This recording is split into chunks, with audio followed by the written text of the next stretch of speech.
You know, in football, some results are just numbers on a screen. But then there are the other ones, the ones that send absolute shockwaves through the sport. We're diving into one of those today, a match from the African Nations Championship that was pure joy for one country and an absolute nightmare for another. 4-2-0. Just let that number hang in the air for a second. This wasn't just a win, it was a complete and utter demolition. On one side of that scoreline, you have pure euphoria, and on the other, Well, yeah, humiliation. For a footballing giant like Nigeria, a scoreline like this against a team they're expected to beat isn't just a loss. It's the kind of thing that starts a national inquest. Okay, so let's set the scene.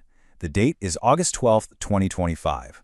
In a massive Group D match, Sudan didn't just edge past the higher-ranked Nigerian Super Eagles.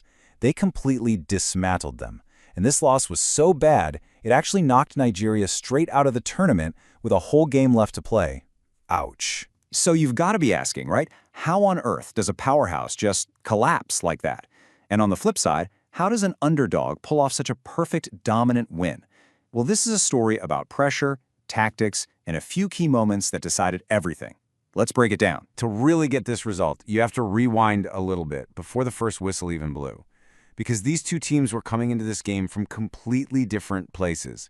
Mentally, it was a classic clash of mindsets. The stakes just couldn't have been more different. Sudan, they'd had a frustrating draw to open their tournament. So for them, this was a golden opportunity, a chance to really build some momentum. But Nigeria? Oh no. They'd already lost their first game, so for them, this was pure, desperate survival. A total do-or-die situation. And you can just hear it in the words of Sudan's coach, Kwesiapa. Listen to that quiet confidence. He's not talking about pressure. He's talking about opportunity. He says his players are locked in and focused on their strengths. That's a team that's feeling good. Now, contrast that with Nigeria's coach, Eric Chell. You can almost feel the weight on his shoulders through his words. He's openly talking about pressure, about being a big country, a great football nation. That is a heavy backpack to carry into a game you absolutely cannot lose. So the stage is set. Nigeria is desperate for a win. Sudan senses a huge opportunity.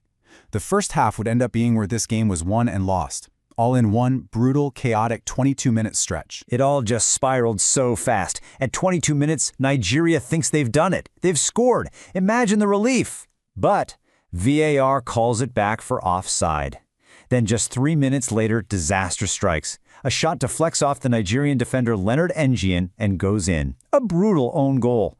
And then, as if his day wasn't bad enough, right before halftime, Ngian handles the ball in the box. Penalty. Sudan scores 2-0. In 22 minutes, Nigeria went from thinking they were ahead to being completely buried. Nigeria's coach put it perfectly. We lost concentration. And I love this description. He said, Sudan made the pitch feel very small.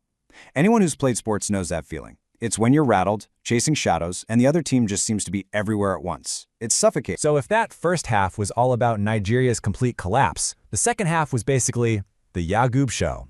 With Nigeria already on the floor, Sudan's star man decided to step up and finish the job himself. So let's talk about this guy, Abdelraouf Yagoub. He's the creative engine for Sudan.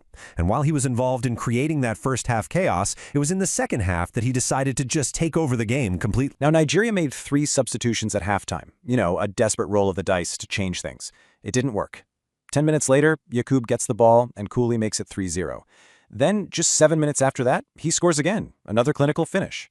It was all over. The rout was complete. And listen, this wasn't just Nigeria having a bad day. As Sudan's coach said, this was the plan. Disciplined, fast, and ruthless. That's not luck, that's execution. They knew exactly what they wanted to do, and they pulled it off to perfection. So when that final whistle finally blew, the consequences were massive. And the final stats? Well, they tell the whole brutal story of two teams going in completely opposite directions. I mean, just look at this report card for Nigeria. 2 games played, 0 points. 5 goals conceded, and the most shocking stat of all, 0 goals scored. For a team known for its attacking power, that is just a catastrophic failure. And on the flip side, what a turn of events for Sudan. They shot to the top of the group, tied with Senegal, and now have everything to play for in a huge final match. 5 goals scored, only 1 conceded. It's a remarkable turnaround and a testament to their game plan. So when you boil it all down, what was this? Was it a tactical masterclass from a perfectly drilled underdog, or was it just a complete mental collapse from a favorite that couldn't handle the pressure?